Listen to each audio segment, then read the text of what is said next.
How is everybody doing? Welcome to episode number 46 of the Sounds Like Liberty podcast here on the Launchpad Media. I'm your host, Nicky P, here with my lovely wife and co-host, Lizzie. How are we doing today, babe? Doing all right.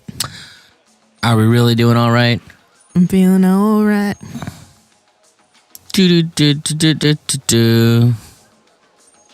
Not doing too good myself. Pretty much. Okay. Yeah, that's where we're at. So, it's going to be another fine day talking about music and liberty. We have a fun episode today. Indeedy. We have a lovely interview coming with the illustrious Mr. Sue. It's a good interview. Of the Pseudolectual podcast coming up later. Nice. He's a fed. What? I didn't say that out loud, did I? You with this theory of yours. He's too pretty to be a libertarian. I'll stand by it. He is pretty. I'll give him that. But none of you know that. None of you will see him. Anyways, so we're going to start out with actually a little analysis as we do. This is actually one of my favorite songs. Yeah, I dig this one too. I'm excited we get to. It's all like reggae metal and stuff. It's a whole lot of some of those things, yeah. It's a little froopy doopy in the beginning, but... I mean, whatevs. We'll get there. So anyways, we're going to be talking about Manufacture of Consent by 12 Foot Ninja off the EP Smoke Bomb. It sounds familiar, like it's a book title or something. It is some Noam Chomsky. We have it upstairs, in fact. Yeah, right on. It's a fantastic book. I mean, it literally... Noam is so frustrating because he's like so good on so many things and then such a fucking commie. Yeah, just kind of throws it. Yeah, throws like it he's a super genius. His brain gets retarded sometimes. Mm-hmm. But anyways, let's talk about this. All right. So, why don't you start us off? It has begun, and we will amplify the energy. You are the first, and it's time to merge duality. An overlapping wave of ever-blazing synergy has arrived to realign you with infinity. It said pretty froopy doopy. I mean, it sounds a little woo-woo, whatever. I think that's part of the point. I think this is literally like what they're using. The fancy language and double speak that they're using to convince you to like say, I don't know, do something like go to war when you're not supposed to. Yeah. You're great and this is just your evolution. This is you doing Seems like they know what they're talking about. I don't know. Yeah. Using all these $10 words. So, continue. You may deny you're a soul, but that is everything. For the sake of this whole world, a sacred entity, an overlapping wave of ever-blazing synergy has arrived to realign you with humanity. So wake up. I think that this is kind of approaching the idea that, let's say, that nobody can escape like what we are. Mm-hmm. We're all here and we need to kind of deal with the situations as they are. No one is above us. We're all just this. I guess it made me think of you may deny you're a soul. Yeah. But that is everything. The idea of like trying to get beyond all that, we're post-modern, we're post-religion, we're post, all of these things. But there's a certain amount of relating to the physical, relating to humanity that is related to those things. So you can't deny all of it. I kind of looked at it as like no God kings. Yeah.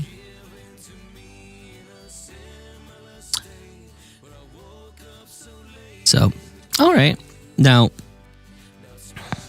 this is where it like really actually gets into the political side of things. Right. Well, go on then. Beneath the haze are leaders they manufacture consent for control of the kingdom. And in their wake, the people break, they're vanquished, enslaved in a triumph of ego. We won't accept the hand we're dealt. Here we go. This is war.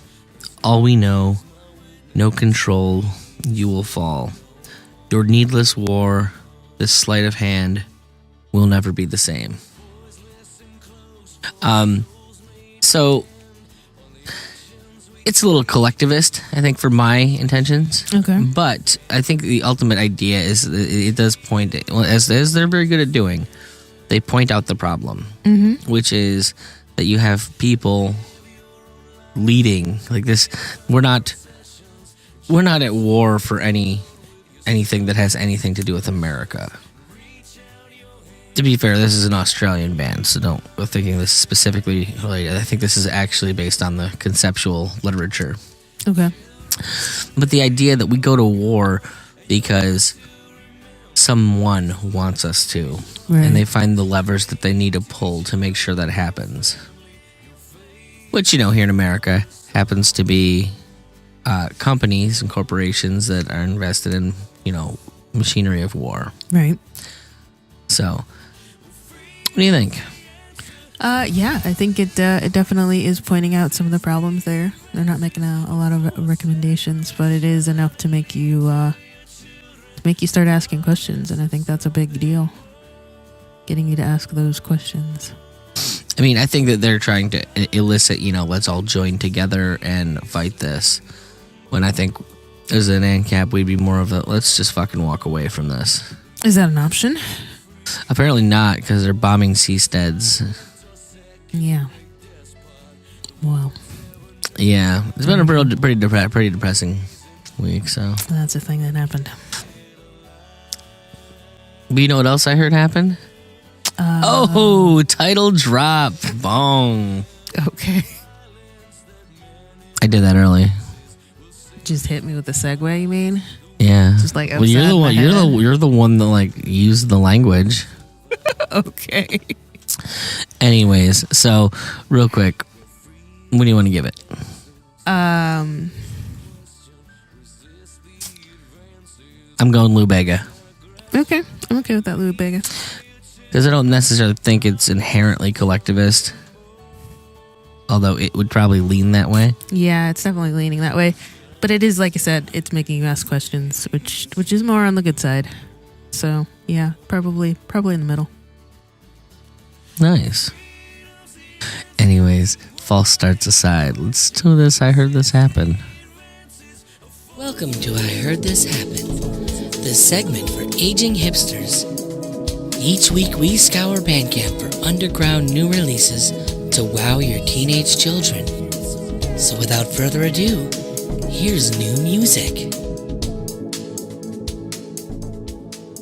So what do you got for me today, Liz? Oh, I have a lovely record. Bunch of coconuts? I do have a lovely bunch of coconuts. Yeah, you do. Deedly. Wow, wow. Some as big as your head. Anyways. I wish. Don't I wish also. The record's called Full-Time Fever by an artist named Kyle Meadows. And I really wanted something that was going to kind of be chill and centering and very okay, calm, blue ocean. Yeah, so I was looking for something that was going to make me kind of stop and listen. And this is very much that. It's Elliot Smith. Yeah, you mentioned Elliot Smith, and I listened to some Elliot Smith, and I was comparing, and I'm like, yeah, I could definitely feel that. He's got a lot of that attitude and the sort of low smoldering vitriol sort of feel to it that is what I got out of that the Elliot Smith that I was listening to. Elliot Smith died By his own hand, yeah? Yep, stabbed himself in the chest. That's the most metal thing I've ever No, it's not. heard. It's the most emo thing ever. He did it twice. Yeah, that's insane. Yeah, then they also think that he didn't do it. Well, I mean, it'd be pretty fucking impressive if he did, but that would be very difficult. That's the only impressive thing about Elliot Smith. He's that depressed and managed to stab himself twice. That's pretty fucking depressed. Anyway. Continue though. And it also kind of reminded me of Iron and Wine, just because it has some of that folkiness and a lot of those, chorused, whispery vocals that I think of when I think of that kind of music. Yep. So yeah, I really dug it. It's 12 tracks, full album. It's you can take a little journey with it. Very Zach Braffy. It is very Zach Braffy. It would be in one of those movies that your sister's, cousin's, brother's hipster sister would be listening to. It would have been on the soundtrack to Garden State, in other words. Yeah, basically. That's literally a genre that someone I know used once. Zach Braffy. I mean, Garden State is about the Zach Braffiest you could possibly get. Yeah, because that's the basis of what makes music Zach Braffy. Yeah, and like Zooey Deschanel was in that too, right? No.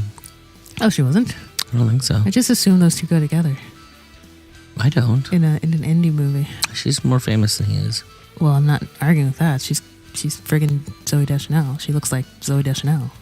So, of course, she's more famous than Zach Braff. But anyways, what do you got? All right. Well, I have Noctiluca by Helms Alee. That's a fun name. It's something. They're out of Seattle, Washington, and the album came out on April 26th. Okay.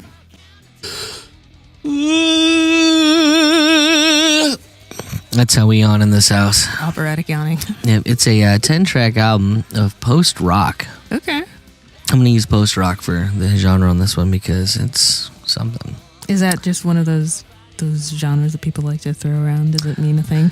It means something to some people. Okay, right on. I might even be wrong about this being post-rock. I'll just roll with it. It's fine. It sounded right. Okay. Kind of reminds me of Placebo meets the Melvins meets Mew. Ooh. My favorite tracks on the album were Play Dead and Be Rad Tomorrow.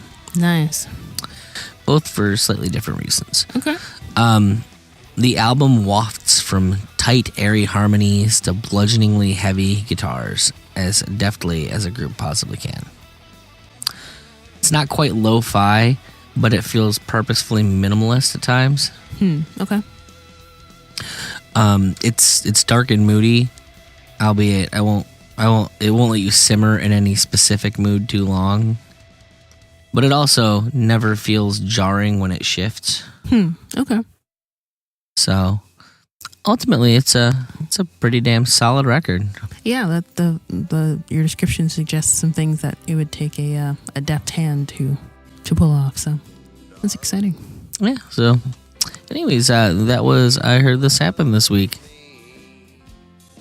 Hey, how's it going? Nicky P here. Want to support the show or just give a big middle finger to Patreon? Consider stopping over to supportsll.com. Members of the Freedom Choir get access to the private Facebook group and actual physical merch. Want access to the unedited raw interviews as they're recorded way before they're released? It's in there.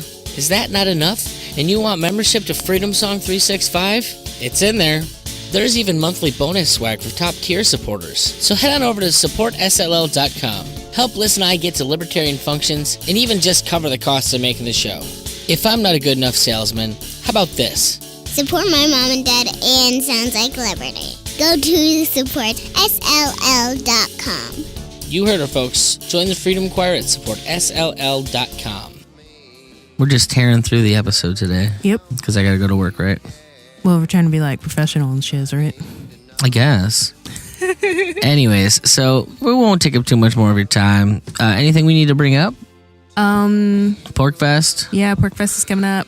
I'm getting excited. All that good stuff. And this interview coming up is pretty worthy of getting excited about because it was a very fun conversation with this fellow. Yep. Then you guys can decide from your listen if you think he's a fed or not. Just gonna let is he in the FBI? I don't know. You tell me. You're so ridiculous. Anyways, without further ado, here is our interview with Mr. Sue of the Pseudolectual podcast. Yeah, all right. So here's a question: what is your favorite concert you've ever been to? Oh shit! Let's go to my notes. I mean, clearly, it was better than the Booby bursting in flames. I didn't see Booby, but I don't know. Those chicks, I honestly don't think I would want to see their boobies. It's one of those guys. Crap. Well, I mean, they could. Are you afraid of older women? Oh, I love older women, dude. My dream is to fall in love with a rich ass cougar and just chill and smart kid, teach her my Rothbardian ways, and she can buy all the shit to have my podcast explode. Right on. Yeah. Hashtag goals.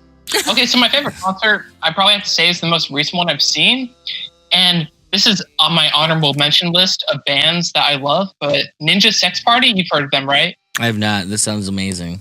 Are you fucking kidding me? Okay, do you know the show Game Grumps? Yes. YouTube? Okay, so there's Aaron Hansen, like the main animator guy, the head of it, Mhm. and then his like co-host. There used to be another one named John or some shit, and like he left for whatever reason. But the guy that replaced him was Dan Avidan, aka Danny Sexbang is his stage name. Let's get an introduction. Look up their song 6969 and watch that video. They basically do like dick butt jokes, and they're amazing. They live by my motto of owning your failure and not taking yourself too seriously, but being serious about what you do. And that was just so refreshing because, like, trying to start a band and just taking music, something that you love, like, way too seriously. You just need to, like, learn how to put the brakes on that. So I can tell you right now that I'm going to love this based off of nothing other than the video on YouTube. It's reworking the 2112 logo. Oh, nice. Album cover. They love rock. It's going to be ridiculous. Their best things, honestly, are their cover albums. They've so far had 2, and they focus, like, they've done an awesome cover of Aha, Take On Me, and they did Africa, and just a bunch of great shit. So look up their Under the Covers Volume 1 and 2. They really, like, dig heavily into that, like, 80s pop, but also hard rock and, like, prog scene. I'm curious how the ninja factors into the sex party thing. Like, because Ninja Brian, like stealthy. You'll get it, okay? They slip so in and out real fast, unnoticed. Yeah, and he stabs people. Okay, so basically, there's Dan Avidan, who was kind of in and out of other bands, and he kind of took a break from music and it ended up going to like the big comedy club, Troubadour, whatever bullshit in California that people go to when they're in California. And he meets Brian Went, I don't know, but he meets him, and Brian is like he's actually like a rocket scientist in real life, but he's also like a musical prodigy. And so they meet up and they start writing these songs about like dicks and butts and like girlfriends not liking them and being virgins and stuff. And they form Ninja Sex Party. So Brian is Ninja Brian. He wears a ninja suit and he's completely silent and he stabs people and kills people and he like plays piano. In real life, I think he does a lot of the production and composition. And then Dan Avidan, his persona is Danny Sexbane, and he's like this 6'3" tall, lanky guy with the Jew fro, and he wears like a blue spandex outfit with the cape, and it's amazing. And yeah, that's Ninja Sex Party for you. Nice. That sounds like a fun thing to explore. I'm down later. with whatever this is. Right? Yeah, Don't even they're care. like the darkness to the nth degree. Okay, right. The darkness like ended up not being or unintentionally being a spoof, but they're straight up like spoof, but they're also serious. Like, look, you can't prove whether or not that was intentional or not. Yeah, you can't. They went out of their way to make it ambiguous. Just for the record, I was in college when The Darkness came out. Yeah. Oh, there you go. Nice, dude. I didn't get into them until like my senior year of high school, but I have a friend who saw them live and said that Justin Hawkins is the greatest living guitar player he's ever seen. Oh, dude, he's fantastic. Like he was telling me about him riding in on a white lion over the crowd. Oh, that totally makes sense. Like guitar soloing the whole time. It's pretty weird. Them, and I haven't listened to them too much, but what's the spoof 80s band with Satchel as a guitarist? Oh, who the hell is that? Yeah. But they're also friends with Ninja Sex Party too. Nice. Steel Dragon? Steel Panther? Steel Panther. That's Steel what it is. Panther. Yeah. I've yet to listen to their stuff, but oh, you've never, dude. I love bands like If that. I might make a recommendation on the Steel Panther tip. Tip. The one you sent your brother? Probably. What's the one I sent? Fat girl. Oh yeah, Fat Girl. Fat girl. That's where I go. It's ridiculous. It's friggin' ridiculous. Ridiculous. It is ridiculous. All right. Also, another honorable mention is Bowling for Soup. I love Bowling for Soup. And being from Texas and finding out that they're from Texas, like, when I was 13, so, they're one of those bands that I stumbled on by accident, or, like, I know some of their songs and I know the name. Same thing with Blink-182. Like, out of random, I'm like, Blink-182, like, that's a band that is a big name, and I should probably know more about that band. But Bowling for Soup, kind of like, I started listening to them about the same time, a little before Blink, but the album with Almost on it and all that, like, I binged that album, like, all the way through, front to back. I never really cared about them until Phineas and Ferb. Oh. They weren't bad. I just never got into it. And then, like, they do all the music on Phineas and Ferb, so I started to like them. Well, there you go. They're great, but that's just another example of one of those bands that, like, doesn't take themselves too seriously. I mean, that's the kiss of death, I think, in a lot of cases. Yeah. Because eventually you're not going to be relevant again.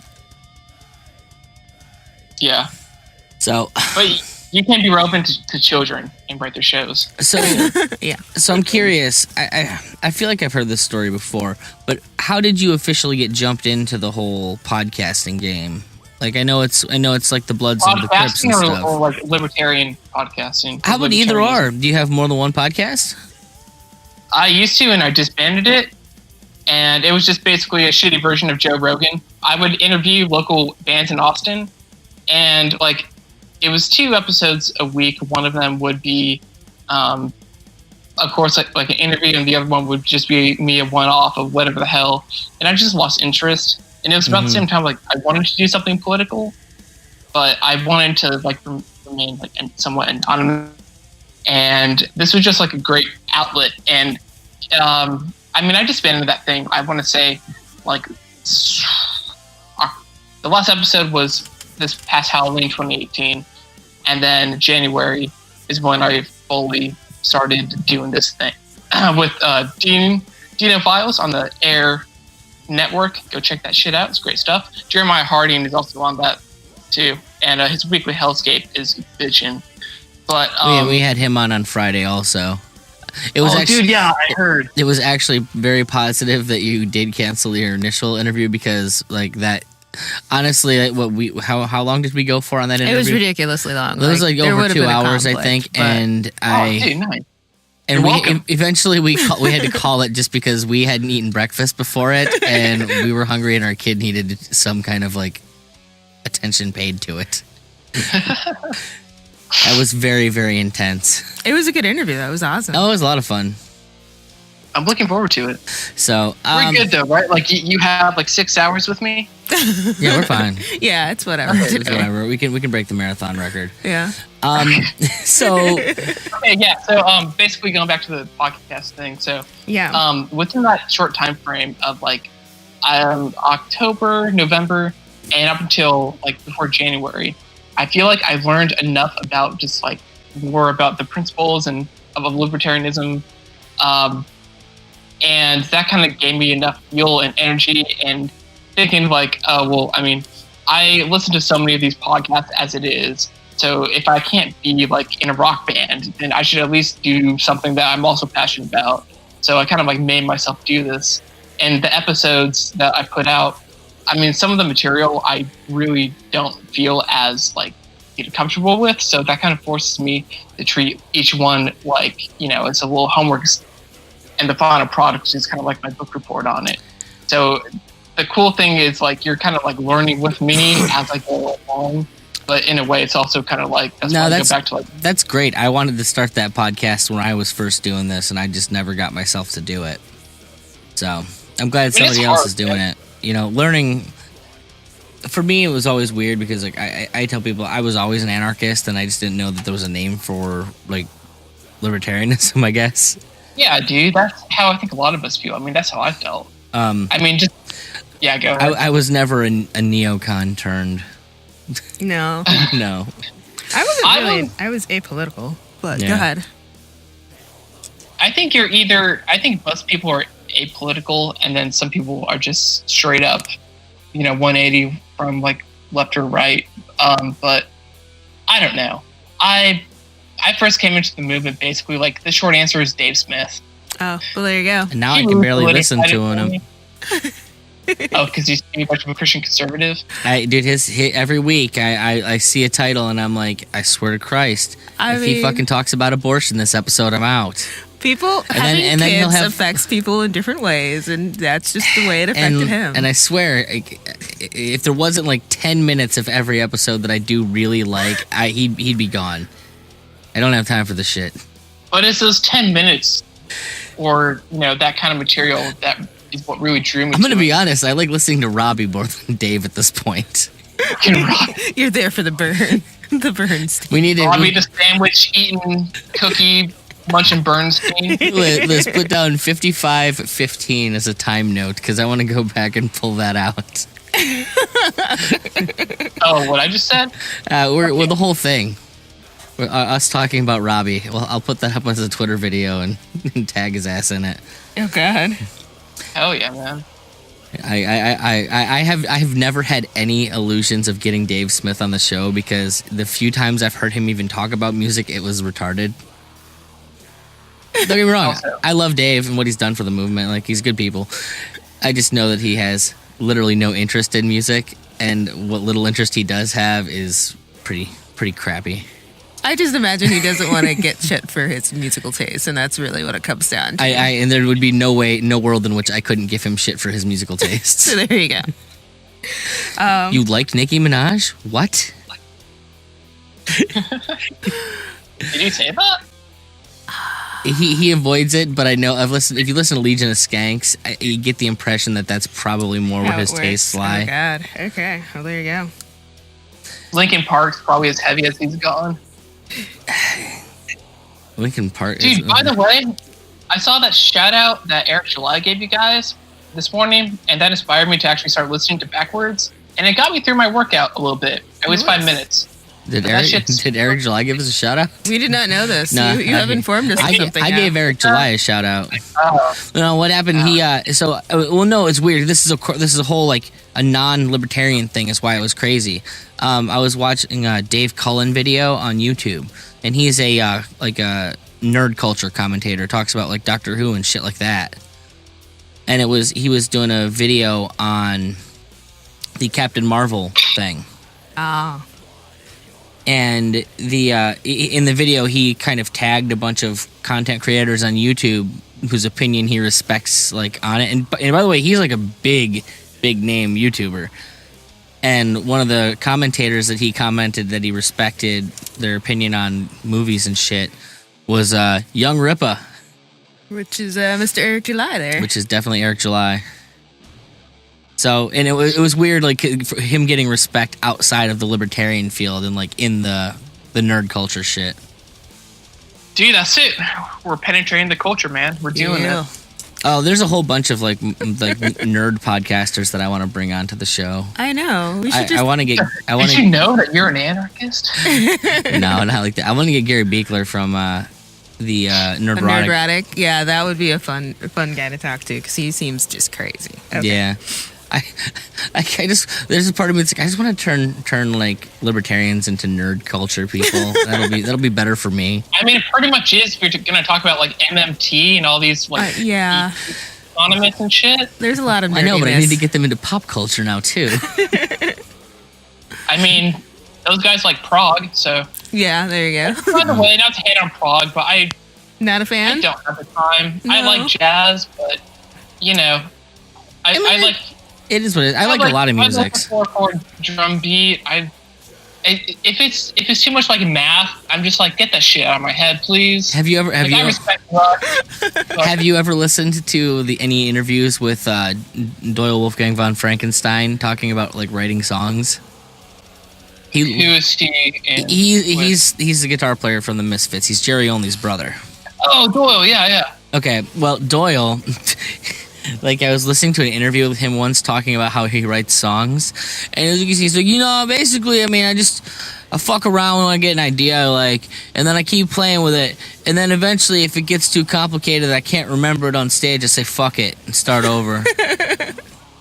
I mean, that's how you should write a song. Right? That's absolutely. Oh no, I'm not gonna argue with it. It was just, I love how fucking mooky he is to listen to. Like he's just so fucking Jersey.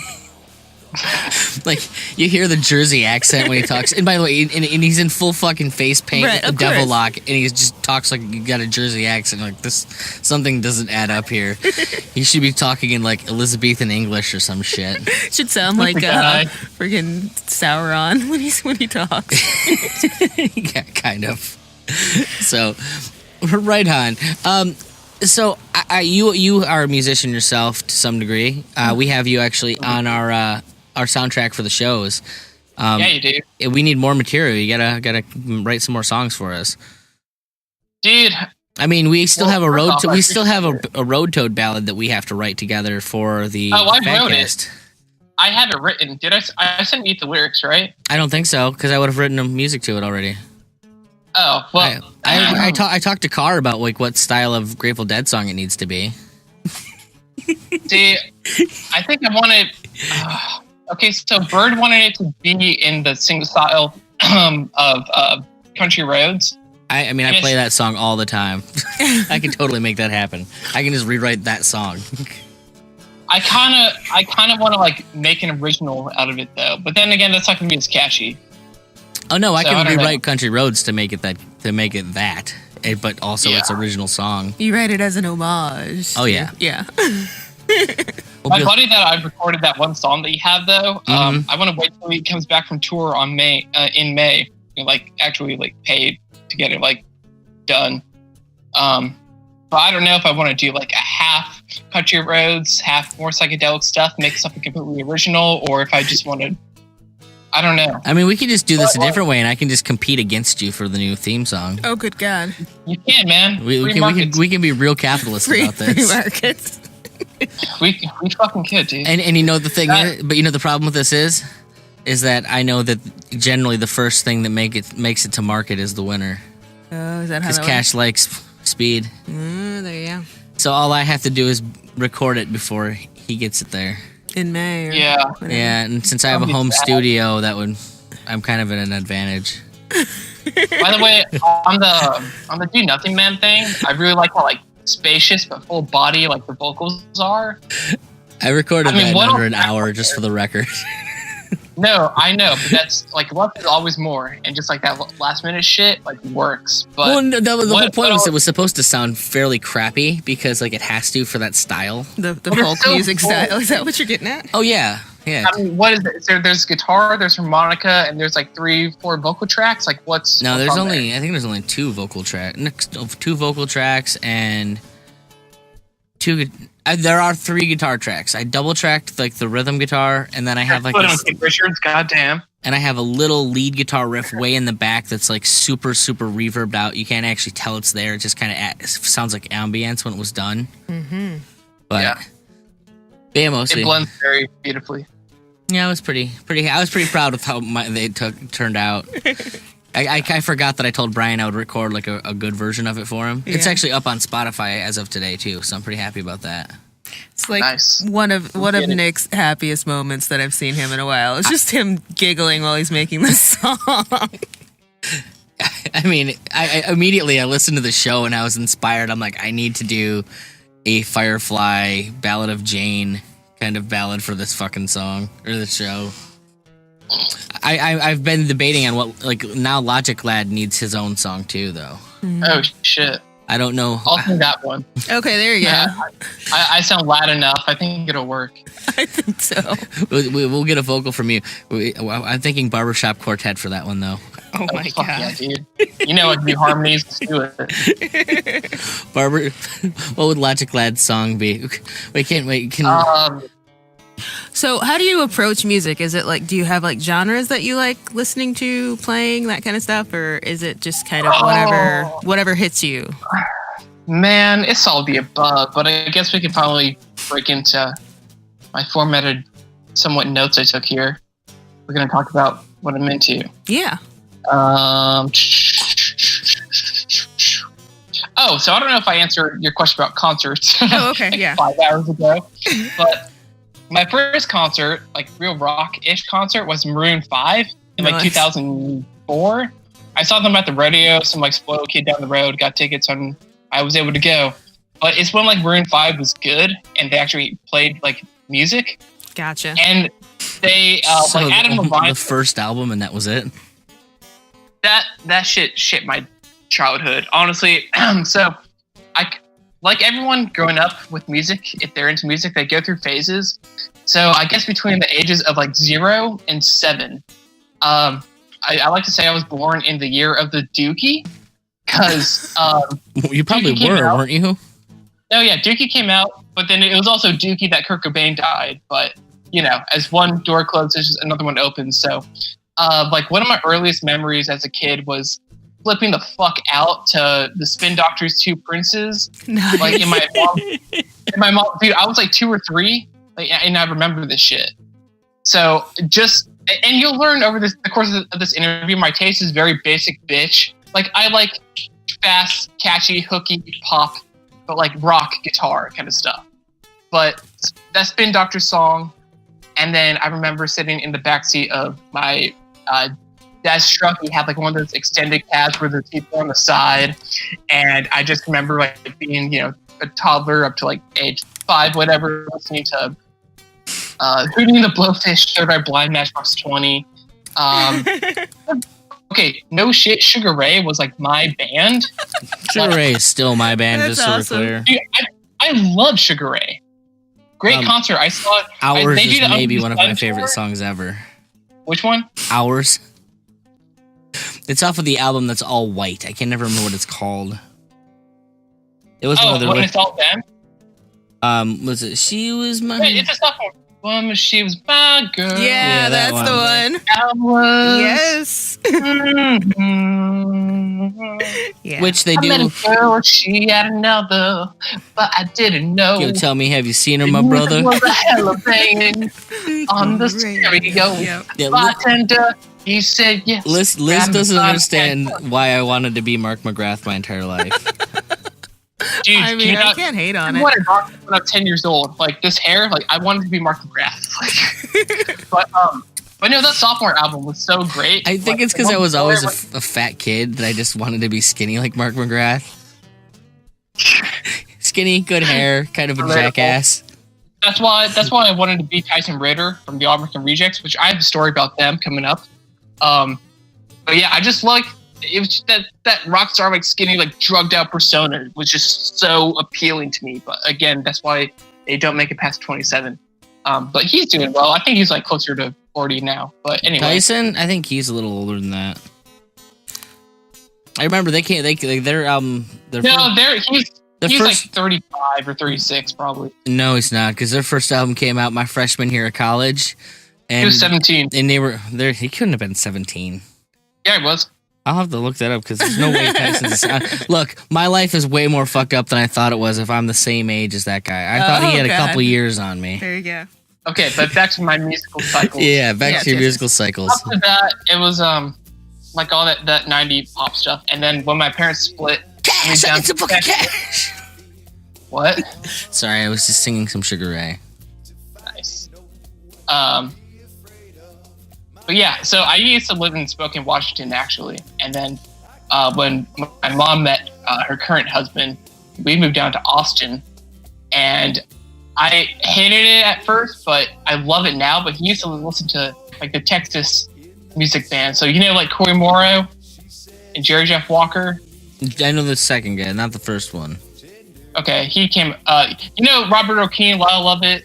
Yeah, okay. Yeah, the guy who used to date, Oh, yeah. date or marry Julia Roberts or some shit. Yeah. That stuff is just great. A lot of it. So my guitar playing or solo wise comes from a few songs, and then I just kind of like stopped learning more guitar after that. But like, Oh no. the solo from Sublime Santeria, some Led Zeppelin. So you know, Jimmy Page isn't like, you know, complex C Vi kind of shit. So I was able to like pick out with my ear, like this is kind of what like Stairway to Heaven solo goes like. So a lot of blues stuff, a lot of like Slash inspired soloing, and then the one I'm really thankful for is it's by Corey Morrow, the song Straight to Hell. It's just like the best place to start, like learning like major key kind of blues stuff. And it's in that country sphere, but it's also very AC/DC. Like a lot of these, I'm like, going kind of straight to outlaw country. hell, buddy, blowing me down. That's the only Straight to Hell I know, and that's Hank 3. Well, there's that one, and there's the Clash one too. But look up that Cornwall one, and you'll get the idea where I'm coming from. Write that shit down, Liz. It's in my notes. Write the shit down. It's in my notes. Take notes, kids. I'm on it.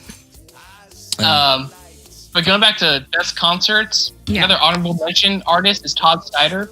Have you guys heard of him? The name sounds familiar, but I'm not sure why. Okay, he's basically like a modern day Bob Dylan, but good and humorous. And he actually performed. He got his start in Texas. He's from, I think, Oregon, somewhere in Oregon. Oh, did you have me listen to him? He sent me some videos of him, I think, when we first started talking. He's funny though. Like he's known as a storyteller, and pick up his book. Yeah. Too. He's got a He's book? hilarious, and he's another reason like why you can't take this shit too seriously. Yeah, he was quite But funny. his shows are always great. Honestly, Liz would probably really like him. I like comedy in my media, so yeah, probably. And he's probably like some sort of like liber anarchist, but just doesn't know. But I have one of his shirts, and like the logos are peace, love, and anarchy. Nice. So either he's into this or he doesn't know he's into it. But he lives in East Nashville now, but he's heavily inspired by like Jerry Jeff Walker and Willie Whalen and the Bulls, and he was actually picked up by Jimmy Buffett of all people. I don't remember how. It's in his book. The book's called "I Never Met a Story I Didn't Like," and it's a really short book. Like it's long, but it's really easy to read and get through because you can tell he totally wrote it.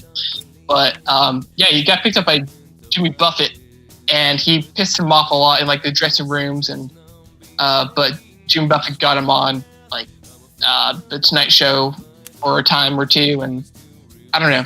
Todd Snyder, look him up if you know what's good for you. Totally. I mean, the guy wrote a book. I love books. I'm all about that shit. She does like books. All right, so we talked about live music. Did we get to the type of music that you like to listen to? He's kind of all over the map. Kind of all over the map. All right. Cool. Yeah, pretty much. I mean, As long as it's here. mediocre and not really good, he's into it. Oh, shots Exactly. fired. You nailed it, dude. I don't know. I talked about a lot of rock.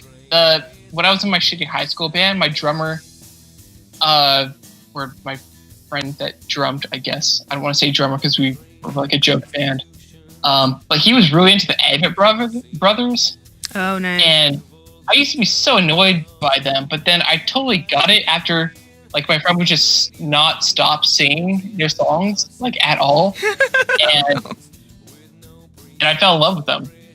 So, Avett Brothers is another good band, but, I mean, let me see here. I mean, I guess we'll get into it later. Like, you'll get a better scope when we talk about, like, top favorite records and shit. I was always surprised at the Avett Brothers. I didn't hate them, and I thought I would. No, yeah, that's how I felt. For such a mainstream band, they were definitely... There's a little bit more meat on the bones than I expected.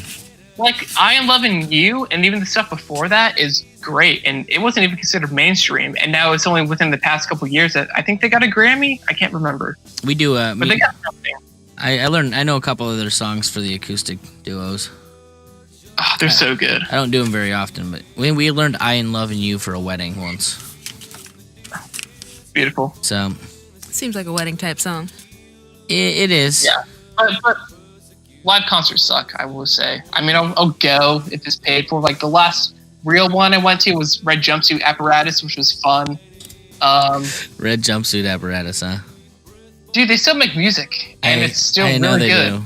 I don't know about if I would use the term really good for their music now, but it's a taste thing. I mean, I'm not super heavy into them, but they were just like one of those bands that kind of like just surprised me. Aren't they like a weird Christian band? I have no freaking clue. Yeah, they have some heavy like Christian influences and like support the troops and all that stuff. But I don't know, take what you will about that. But it's just cool to see like a band still kind of aged but still doing it on their own. I mean, that's kind of like what everyone is doing, Mm-hmm. but it's still impressive to see them like pumping out good stuff. Even though I'm not like the biggest fan, it's still refreshing. If I haven't said that word enough. Is he talking about a band or a beverage? Maybe both. That's deep. That's deep, dog. But then the big concert I saw before them, it was a crazy weekend. I saw Guns N' Roses, Wow. my favorite band, and I saw Green Day the next day, which I saw them. That was the second time I saw them. The first time I was, I think, going into freshman year of high school, and it was great. Like my seats were shitty, but I didn't care. And then when I got this chance to like see them like up close, not in the pit, but like the side thing where I might as well have been in the pit, like I could have jumped the rail into the pit, but I had no desire. Just how far like they've come, and just how hypocritical their lyrics are. Yeah. And honestly, like I was the only one standing there and not knowing their new shit. Like I knew like Still Breathing's pretty cool, but it was just so disappointing. Like how far they come, just how like, I mean, just it's almost like they played the race card in a way, because like they played in San Antonio, and it's a heavier like Hispanic population, which is cool. But like, I mean, just him like playing that card and like wearing the Mexican flag and like fuck Trump and all this, and like yeah, like Trump might have his shitty moments, and I mean, I don't really think I'll ever support a president ever again. But I mean, it's just kind of crazy how you can go like anti-Bush and then anti-Trump, where really the most punk rock thing to ever do is just be fucking anti-state, like pull your head out of your ass. But you know, if you're probably going to like dinners with like the Clintons most likely and the Obamas, then you kind of have to like shut up and just like play, you know, the card that you're given, just like ride that wave, so you know your family doesn't, you know, get disappeared or whatever. I don't know. I mean, you always wonder if that's how it works. You do. I mean, they're still my favorite band. I mean, American Idiot really did do something for me. It's funny. I grew up in a house where, for no fucking reason, like Fox News was like always on, like just, you know, just as noise. So, like me as a kid, or as any kid, that's kind of what made me tune it out, be apolitical. But then around like 18, 19, I was just kind of afraid of like being ignorant, just not knowing what was going on in the world. So to stay away from having a bias, I listened to like a bunch of NPR shows, which actually got me into podcasts in the first place, because I would listen to their podcasts. Like Tom Ashbrook, like that sucks that he got outed for like being a sexual assaulter or whatever. I think that might have been bullshit. I didn't look into it, but I listened to his show. But then on the other angle, I would like even listen to like Rush Limbaugh and like Hannity and shit. And then that actually took me down the road to listening to like Glenn Beck. And then I knew that wasn't doing it for me. But then on Rush's show, Buck Sexton was filling in for him. So I'm like, oh, Buck Sexton is like this guy that looks like Paul McCartney. That might be like my Rush Limbaugh. But then, you know, after getting into like Dave Smith, I knew it was just like bullshit. I don't need this. I don't need like this warmongering, whatever. So, where was I going with this? Fuck. Oh no, we're talking about Green Day. I mean, You were Green talking Day about does concerts. Yeah. Yeah, Green Day often leads to Rush Limbaugh. I don't know why. how that happened. Maybe just because they're so and then you it's have to go happened the other before. way. So, yeah, where are we going, boss? I mean, we've talked about some musical memories. We've talked about live music and music in your life. So, Oh, musical memories, soundtrack part. Okay, Yeah. So for this, I did want to share my All American Reject story. okay. So, like, my first major breakup, somehow I also found Swing Swing, Aw. which was a total accident. I don't know how, but it was so relatable. Like, this must have been 2011, and that came out like 2002 or 3. But then from that, I started to listen to like their like backlog and everything that before that, and I got into them. And then my replacement girlfriend, after that, we actually went to see them live. It was a free show at the Hard Rock, or like the reopening of it. And if you bought their CD there, then you could wait in line and meet them. And that was awesome. But at the time, I was being a little bitch, and I hurt my back like wakeboarding. Oh no. So I was wearing like a Velcro back brace to like help. So everyone in the band got to saw my back brace. That was cool. But during the show, I bit my girl, and the bite mark still stayed. Oh And it god. was there, and it was there. It was a love bite. I'm not into that like kinky. I'm gonna like make you bleed stuff. You're missing But- out, bro. Hey man, to each their own. There I don't you go. judge. You can judge. That's fine. I'm a big mood. I mean, I will, but I'm being polite. So when it came to like me and the band, the bite mark was still there, and she was like, "Look what your music makes my boyfriend do," and they all just like freaked the fuck out, Oh no. and like out of it excitement. And then Tyson was like, "Yo, you're a weird kid, but like that's why I joined the band so I would feel normal," and that was just like one of my favorite musical moments. That's awesome. And then he raped you in a bathroom. Yep. Wait, did he do that? I mean, I thought that was the brand new guy. Oh god. Okay. yeah, no, he totally did that too. Oh, geez. I'm going to be honest, most of those guys were generally not the nicest people in that regard. But that's like what music was back then. You know, that was... Raping people in bathrooms? Yeah, pretty much. Really? Yeah, no, for sure. I was not informed. Getting underage girls drunk enough to have sex with your nerdy ass, I think, is pretty much the entire reason guys formed bands prior to... Oh, yeah. I'm going to be honest, I think Okay. that's still the only reason they form bands. I just think that people call them on it now. Ah, there you go. I don't know. I think it's always been there. I mean, like, rock and roll literally means to have sex, so... Mm-hmm. Because sex is awesome. I'm a fan. Hell yeah. Kids are pretty cool too, but... That's the other side. That's like a whole different thing. Is it? Kind of. It's part of the same thing, though. Well, I know. It's definitely Many connected, libertarians will if tell only you that, like, it's, tangentially. you know, personal responsibility I and get all it. that. I'm totally there. I have a kid that I get it, but I'm sure I'm you just saying, do. it's not exactly rock and roll. In the words of Jay Okerson, it's quite a price. So, All right, are we ready for the top 5? are you gonna do it? I'm curious. I mean, What that's I'm up to curious. me, isn't it? I'm So, curious. I'm going What, to shoot. And, first of all, we need to address your beef with the Rolling Stones. who has a beef with the Rolling Stones? Oh, no, I forget which interview it was, but you were talking about, like, not liking them, or No, maybe you I- thought they were overrated. I think all bands are overrated. They are. I really like the Rolling Stones. In fact, we were just talking with our interview with Chris Spangle yesterday about the song Brown Sugar, which has always been one of my favorite songs. Oh, my God, yeah. And he had no idea that entire song is about like Masters raping slaves back in the day. yeah, slave women being raped. Oh, is it? Yes. Tell me more. How is this a thing Heroin. people don't know? No, definitely not. Yeah, how do people not Heroin's know not that? involved at all? I feel like that song would be less popular now, knowing that people really knew that it's Probably. about women being raped. It's a thing. Like it Is literally. that why they pulled off It's So Easy on Spotify? Because that song on Appetite for Destruction is like not on Spotify anymore, and I'm really upset. I think there actually was a big thing about that one, honestly. That's retarded because that's like Duff McKagan's like title of his book. Like it doesn't. I don't know. It's bothersome. Fucking SJW pussies. That's whatever. I don't really care about people having feelings about stuff, but you know. Well, no, that's fine. I mean, censoring a song is not going to stop people who are assholes and want to rape people from being assholes who want to rape people. Yeah, So I'm just saying. if nothing else, it could be an insight into the psychology. That's why I listen to Brown Sugar. I want to know what it's like to rape slave women so that I can follow in those footsteps. Isn't that the point?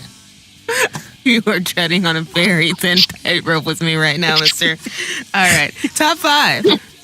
Okay, top 5. So, goes without saying, Appetite for Destruction. And my love for Guns N' Roses was kind of, I guess, not where you would expect. It's really my mom. So I used to have, we used to have, as a family, a coast house. And a lot of the times we would just go and like do yard work, or it was rainy. So on shitty days when we weren't fishing or like beaching, then we would go to like the Walmart that was like an hour away. And on this particular day in the bargain bin, there was the Guns N' Roses Greatest Hits CD, and that just blew my mind. But before I listened to it, I remember looking at the cover and like it's them with all their big hair, and I'm like, Mom, these guys look like girls. And I don't think she said the F word, but she said something along the lines of like, shut the hell up. And we get back in the car, and I hear Wongle and Sweet Child of Mine, and I'm 10 years old, and I'm just like changed forever. Aww. But You know what you want? He's a child, baby. He heard that somewhere. That's good. Some impression of someone? No, That not wasn't at all. bad. That was just how you say that. Oh, okay. So is that like the only reason why you don't like them? Guns Is N' it Roses? Asshole Rose? Oh no, I like a lot of Guns N' Roses. I just think Okay. I do think Axl's a douche, if for no other reason than the way he treated the Eagles of death metal. But Oh yeah, what do you say? Oh, he like equals to shit metal or he something? called them the pigeons of shit metal. Oh, nice.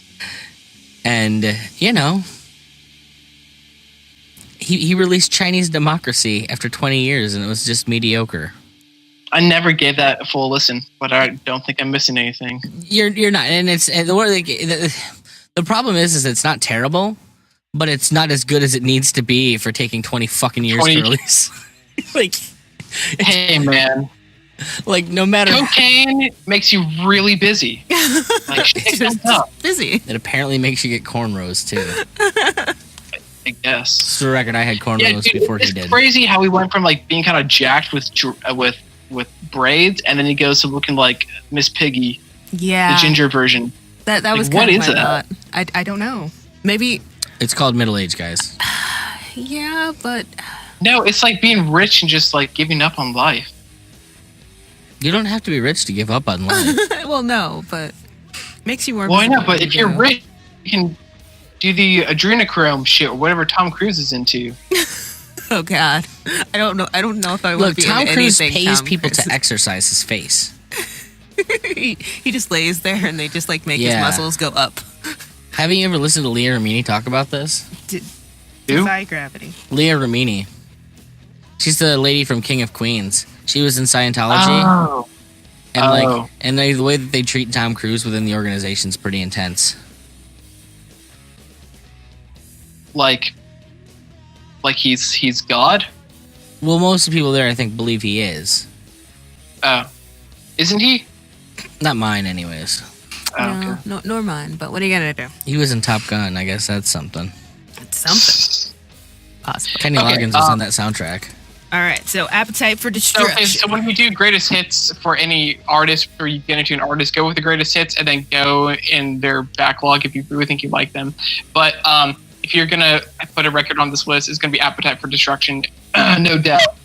Moving on, that brings us to Enema of the State. Oh boy. And I think I don't know. It's kind of an accidentally libertarian name, like Enemy of the State, Enema. Yeah.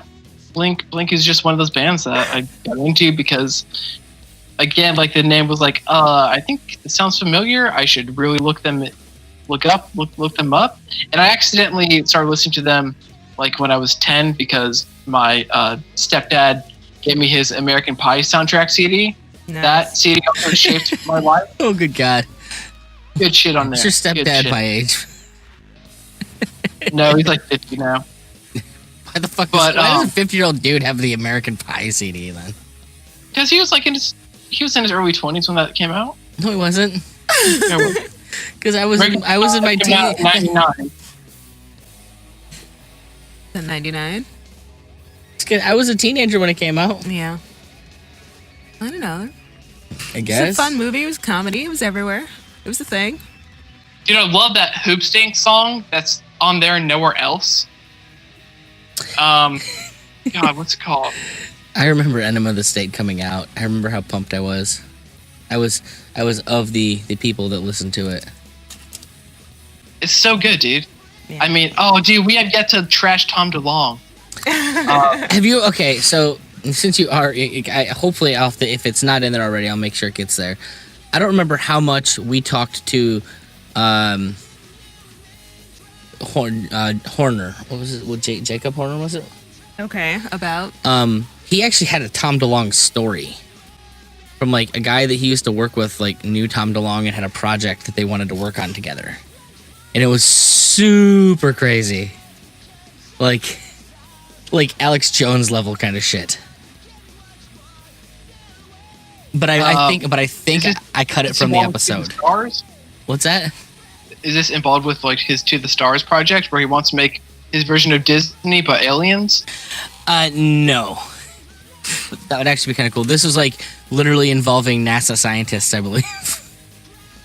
I'll have to. Yeah, it's a project called like To the Stars. So like he's friends with like NASA and just people in the government. And if he saw his interview on Joe Rogan, it's a complete like it's horseshit. Like he's basically like, I got this great idea, but if you want to know what it's about, you got to buy all these comic books and like find out all the secrets in that. So buy my shit. It's like passing the healthcare bill. And Nancy Pelosi's like, well, we got to pass it to see what's in it.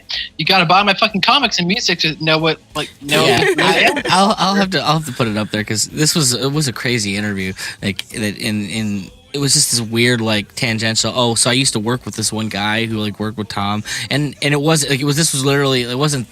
This wasn't a project. Like this is a project where like he was like working on contacting people out in space. Like there's at least some semblance of like a realistic idea behind a Disney space thing. It worked in Florida for a while. I don't think it's there anymore. But yeah, we'll hook that up. He just lost funding for it because they're like, Tom, you're fucking nut. Like nothing's happening. He's been talking to the mechanical elves. There you go. I guess. So yeah, Enemy of the State. It's great. I mean, he nails it when he's like, it's punk with nursery rhymes. Like, yes, and listen to that album all the way through and just like the smooth transitions, and it's fabulous. I love it. If you don't listen to it, like, why? Why not? I definitely heard a lot of that. Good guitar, good intro stuff. Some of the stuff's a lot harder than it sounds. I still don't think I know how to play Going Away to College correctly. But yeah, good stuff. So that's Enemy of the State for you. Right on. A classic, I'm going to have to say the Ramones, but not a particular like studio album. If you're going to listen to the Ramones, I would suggest getting their It's Alive album. Okay. Because it's like 30 songs in 30 minutes, not really, but basically they're played at the right speed. And in the studio version, they're just too damn slow, you know? All the best songs, all the energy, you live off like the crowd and just the wall of soundness, and it's just amazing. I love it. So get the Ramones, It's Alive. Nice. Yeah, it's amazing. The Replacements. This is gonna be hard. Oh boy.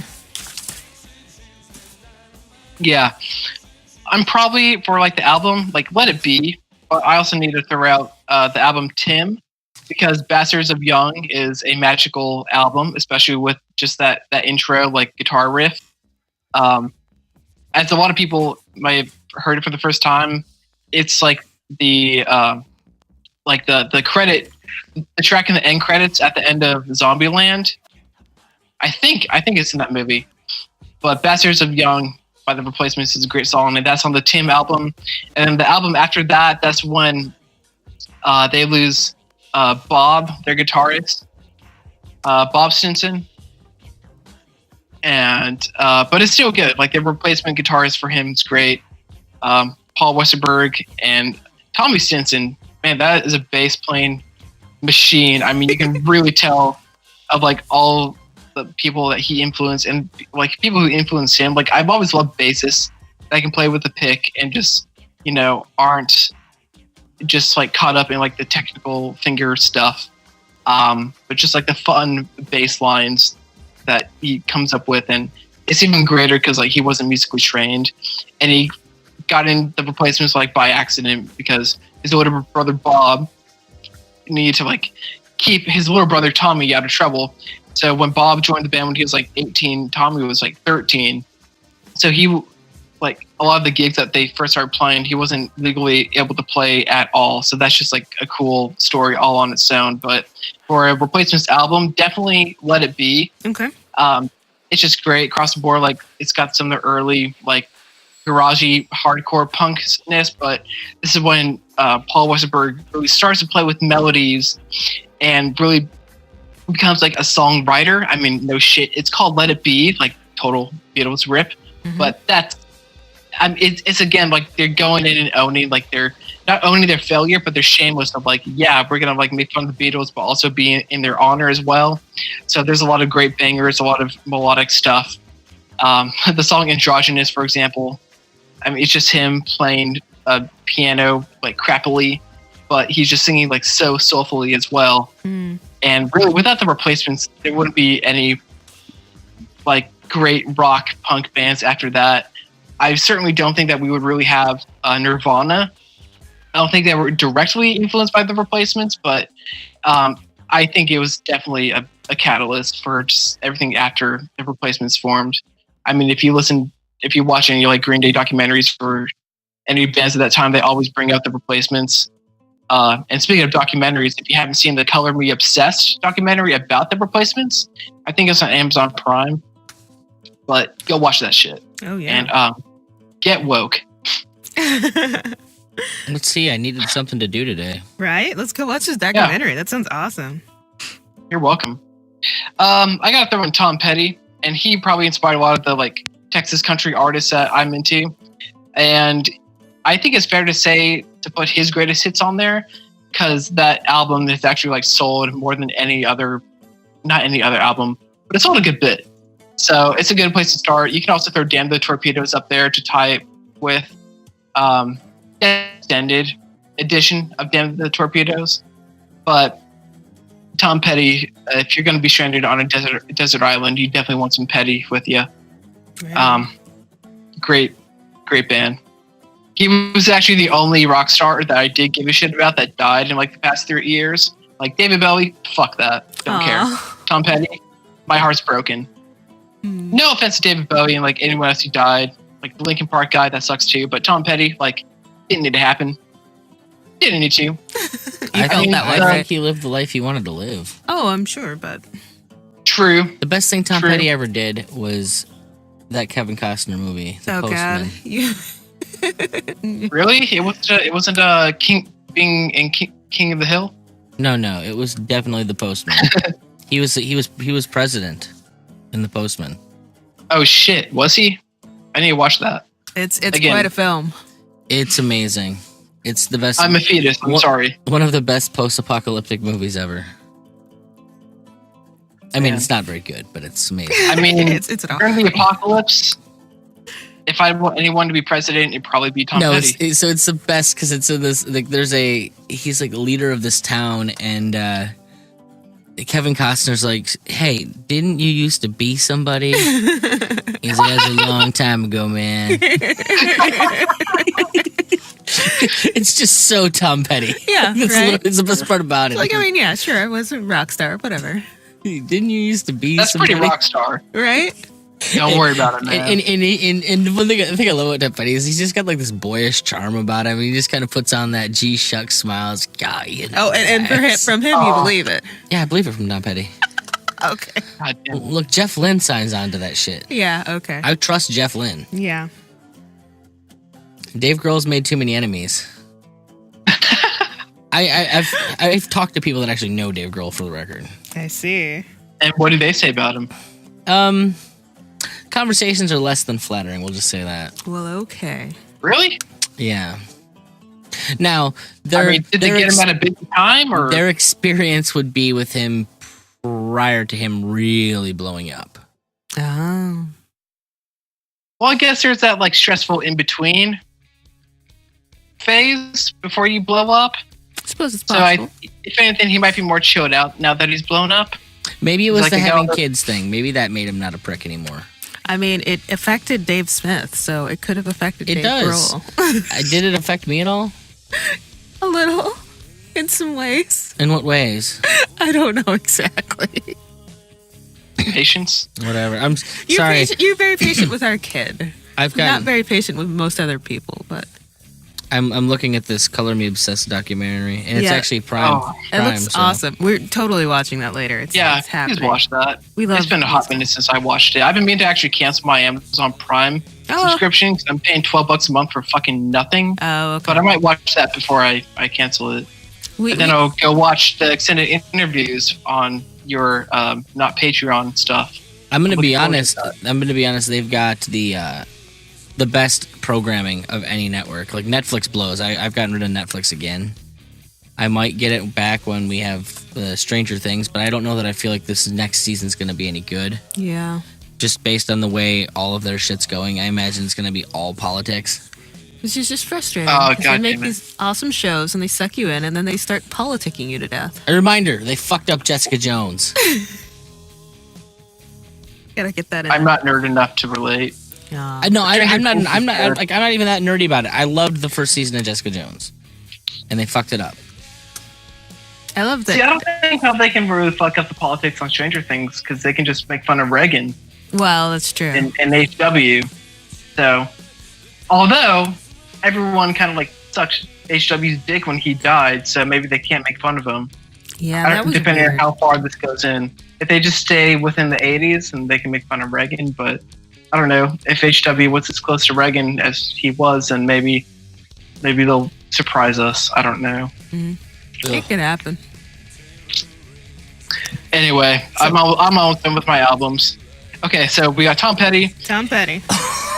and Oasis. So Oasis. Oh, Um, God, I love that band. I fucking love this band. I found them on accident in a way. So when my parents divorced, my biological father would send me burnt CDs because, you know, as a father that loves a child, of course, he'll cash in the big bucks to send him burnt CDs. But anyway, Champagne Supernova was on one of those CDs. Oh, well, you totally just And- ruined it. I was super excited about that. I'm like, your dad made you mix CDs. That's so great. No, it was. That's way more thoughtful than getting store-bought CDs. It kind of is in a way. I don't know. Maybe that's my mom's bitterness towards him coming out. I'm not It sure. happens. I don't know. I don't know your dad or your mom. I'm just imagining No. your mom was a groupie for Guns N' Roses, though.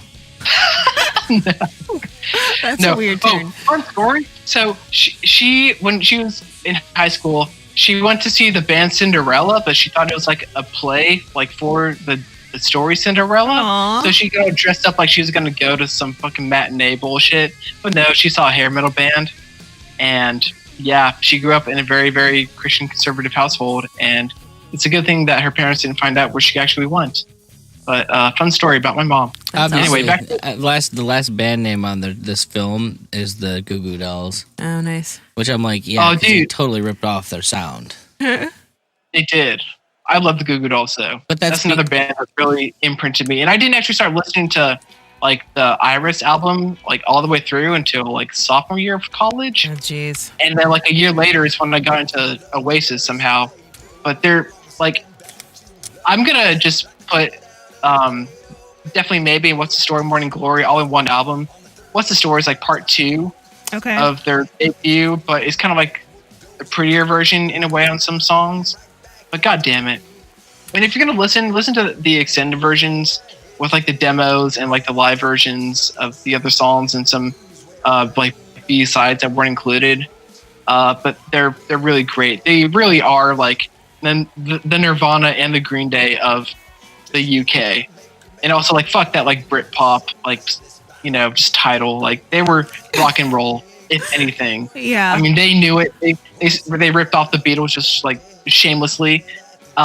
T-Rex and all that. I mean, they were rock and roll. Like they knew it. So yeah, Oasis over Blur all the way. I mean, if nothing else, they had the rock and roll attitude for sure. Oh yeah. Although I hate their fashion. Like, what's with the raincoats? Like, get Oh, that shit come out of on. here. That's It looks pure so British bad. fashion gold right there. Why did they must have known that looked bad, right? And like they wore their guitars too high, and they just looked awkward as fuck. Yeah, I think it was them kind of thumbing their nose at the whole thing. They're like, we're not going to take ourselves that seriously. We're going to wear our freaking guitars in our armpits and What is this? Oasis. Like Why No, did they're, their just back they're British so people. bad? They're just fucking dorks.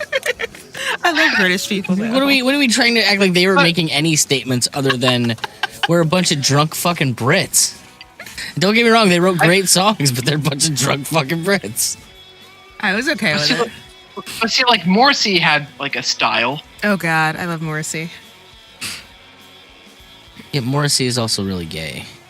Morrissey is his own thing. No, He's like a He says he's asexual. I don't fucking buy it. he is undefined. He probably bangs hard. Oh, I'm sure he bangs a lot of whatever. No. I don't think he happens. does anymore. I think he Maybe not anymore. did for a spell, Probably back in but the day, but He yeah. probably like over romanticized it too, and he found some broad that was like in her prime in the 50s, like when he first moved out to LA. that would be a more romantic way to go about it. Good old Johnny Marr. Yeah, man. Hell yeah, dude.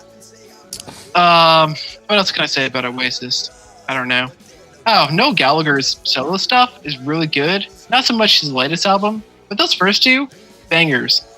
Really eye-opening. Like, it's very soft, but some of them are very heavy too. But it all goes back to my basic fishness, attractiveness to just great songs. Like, got the melody, got the hook. You know, lyrics go a long way too. What was that? Yeah, good stuff. What was that movie Burton Carr said I had to watch? Come to Live. That's what it was. I just watched that. Yeah. We talked about watching it, and we just I never got the time. I have today off, so we're just gonna watch a bunch of ridiculous movies. We're gonna watch Come to Live and The Replacements documentary. There you go. Oh, dude, I might do the exact same thing. Sounds like a good. I can't remember what movie I watched all the way through. The only thing I watch are like Scott Horton interviews on YouTube. Well, I mean, those are good too. But not really. Depressing, but and anything from Mises. But I've become such like the wannabe book nerd, bookworm. Just because like for comic, but I guess it's a good habit. Sure. But it's like I'm the nerd that I should have been in school in a way. Well, I feel like this goes to show how bullshit school is. Yeah. Because I'm excited to learn about this, whereas I wasn't excited about anything that they were teaching me. I mean, history, yeah.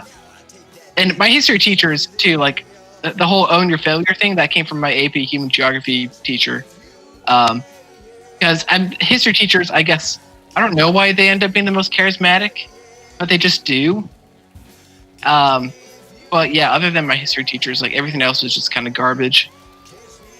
Granted, I have mad respect for all my math teachers because if it wasn't for them, I would fail. But so what else? That movie is definitely not on Amazon. Oh no, you're gonna have to find it. Oh, they took it down? I did not find it on there. Is it how old is this movie? Come to Live? Yeah. Or Color Me Obsessed? No, Come to Live. Color Me Obsessed is already on my like, watch list. Maybe it's like Pay to Come. No. He did find the movie. I found a movie, Come to Live, from 1999. Yeah. Antoine Doucette or Duchette. Yeah. Yeah, if it's French, yeah, that's it. Okay, yeah, it's not on Amazon anymore. I can get it on YouTube and Google Play though. Well, there you go. You have to pay for it on YouTube. You have to pay for everything on YouTube now. Yeah, YouTube's kicking off all their creators. Like they're just trying to make it a network. Well, no, I know that, but some people like get away with like, hey, what's up? Hi. Say hi. Hi. I mean, some people like put entire like full movies on there. In this low-budget comedy about safe sex, a man and a woman are stuck in a house in the French Alps in a snowstorm. That's a one. Yeah. Let's face it, there's no way anyone can rate this movie higher than 1 star. Really? Oh. It's got a 5.8 out of 10. It sounds like a fun movie to me. I'm all about this. I like weird Someone movies, definitely rated it more than 1 star if it's got that rating. Yeah, this guy's sounds like a movie critic and not a film watcher. Yeah, well, that's the whole problem with Rotten Tomatoes anymore. That wasn't Rotten Tomatoes. That was IMDb, but yeah, same thing. Well, if they can give the recent Star Wars movies like the ratings that they get, then you should take their words with less than a grain of salt. Yeah, pretty much. A grain of hamburger meat. Speaking of which, it's lunchtime, right? Okay. Just I about. just want to finish this up. Like, the last honorable mention is, I already said this, but American Idiot was great. I remember, like, my mom just like threw that album like on my bed, like, here you go. Make sure you don't learn the song American Idiot. I'm like, well, do you fucking like? Because all the songs have the same chords. So, Nice. I mean, I think I like Nimrod personally, but Yeah. dude, I love that one. I didn't get into that one until like a few years ago, but it's great. It's like the last one that I really liked. After that, they kind of just got super overly mainstream poppy. You weren't into it. Yeah, I'm a picky bastard. I'm okay. You know that, man. All right, so let's get some plugs in here before we let you go. All right, cool. So, my show is called The Pseudolectual with me, Mr. C. You can snag that bitch on Spotify, iTunes, Stitcher, Google Podcasts, really anywhere you can get podcasts. Because if iTunes and Google own something, then you're probably using one of their products. But anyway, you can find those in this mixed economy that's a social, fascist, somewhat free market, but not really. Right. And yeah, basically the show is kind of like I say, like Dave Smith kind of got me into this movement. So really what I'm trying to do here is, there's a lot of complexities in like the main totems and principles in the libertarian movement. But like Carl Campit from Friends Against Government says, and probably people before him, but if you can just narrow down principles as like anti-war and anti-Fed and learn what those mean, and that'll like school you and get you caught up in where you like need to be, and those two concepts will kind of like branch off into like sub-concepts. And I mean, that's what I try to do with my show. Okay. Other than try to prove that everyone's kind of like inherently liberty-minded, but also I just want to take complex concepts and narrow them down into a single idea and articulate what they are and why it matters, all through a liberty lens, of course. Like, Okay, so I've heard. while we have you here, Yeah. what's up with the kooks and twatters? Dude, kooks and twatters, man. So I mean, Twatter's like the only social media I use. I mean, I guess mine's too, but you can find me on Twatter at Mr. Sue. There's too much nonsense on mines. Yeah, dude, they're all like bots for like Vietnamese guys. Yeah, So we're here. I wish they could clean that up. I'd love to use mines. Yeah, I also have a Gab account, but I have like a Tutor Nota email that I forgot the password of. So there's a Mr. Sue on there, but it's me, but I can't access it. So I'm really upset about that. Yeah, that would be annoying. Yeah, it's super annoying. But the kooks, I mean, I'll just be frank. I heard Scott Horton say that when he was being interviewed by Thaddeus Russell. And I'm just like, wow, kook, that's great. Like, I'm a kook. I never really got into conspiracies, but I'm kind of more so leaning that way, which is kind of opposite because people start as conspirators and then end up becoming libertarians. So I'm doing the opposite of that, I think. But my kooks, anyone that listens to my show, they're a kook. Well, I'm a kook. I like. You can be a kook. I'm a kook, you're a kook, he's a kook, we're all kooks, eh? Was that really the song from Good Burger? It was a song from Good Burger repurposed as. In fact, I might just record it and send him the repurposed Good Burger theme song for him to hell use. yeah. I'm a kook, But yeah. he's a kook, she's a kook, we're all a kooks, eh? Hell yeah, man. Clearly, We're all kook. we're done And here. yeah, that's basically what I'm trying to do. Nice. And like I've heard so many interviews, like whether it's Tom Woods or whoever, and they just kind of expect you to know all this information like prior to the interview. So I'm trying to really like fill that knowledge gap as like little knowledge as I have. But again, it's a learning experience, and you're kind of like on this journey with me of just like fumbling my way, and hopefully that'll start to improve. And the beauty of it, folks, is that he fumbles his way through the shows like he's fumbling through his own description of his show. And it's Exactly, entertaining as fuck. I was gonna say it's hilarious. infinitely entertaining. I'm all about this. Yes, I love it. Well, thanks, man.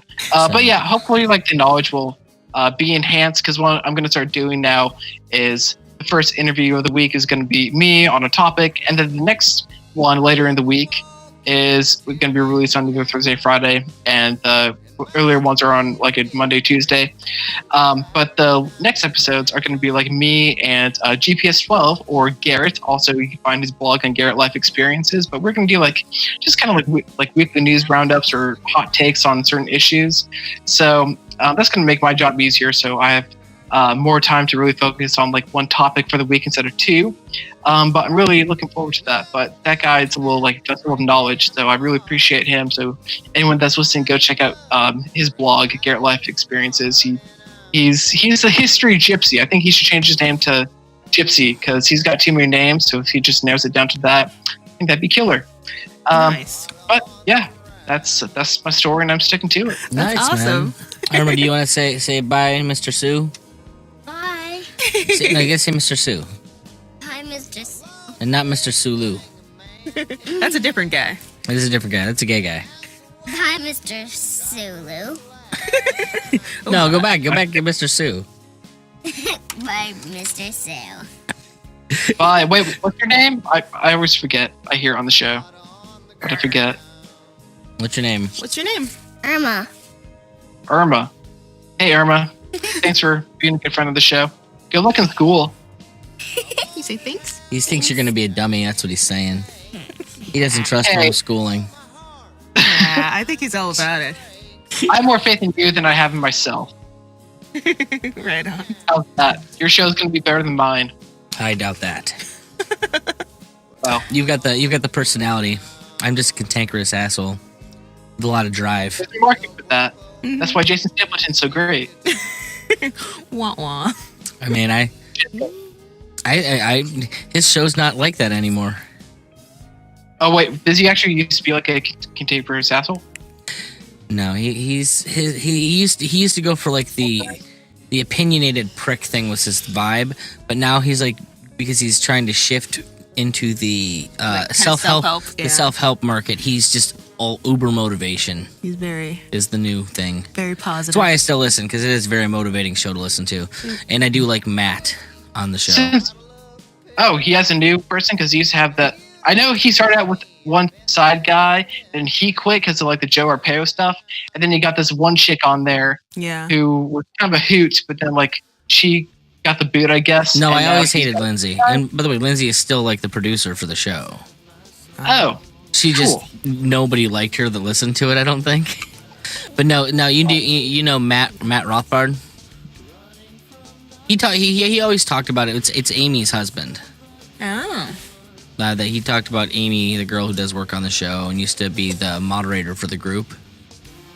okay, But anyways, Matt's a good solid ANCAP. cool. So the fact that Jason's barely a libertarian is kind of is annoying. He's real. I think I want to start listening to him again. Like it's been a while. But, He's good motivation. I did like to take on the news and stuff. Well, and I've tried to get my buddy Kyle Anzalone to just do that. Like, Just the news. yes, I think Kyle could pull it off. Like, just be the libertarian news source. Do you listen to Kyle Anzalone's foreign policy focus at all? No, the name sounds familiar. I listened to Lava Flow though, as far as like Oh news yeah, shit. he does hit on the news. Yeah, Roger's awesome.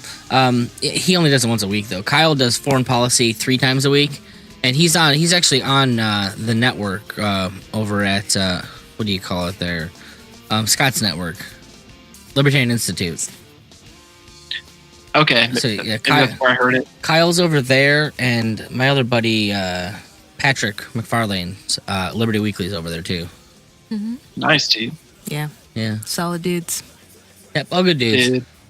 But before you listen to any of that, folks, go listen to the Pseudolectual. Please. It'll be fun. Please. It is fun. It'll be fun, really. So, hey, boss, you have yourself a good day. Thanks for coming on. Thanks. Hey, thanks for having me, guys. Take care.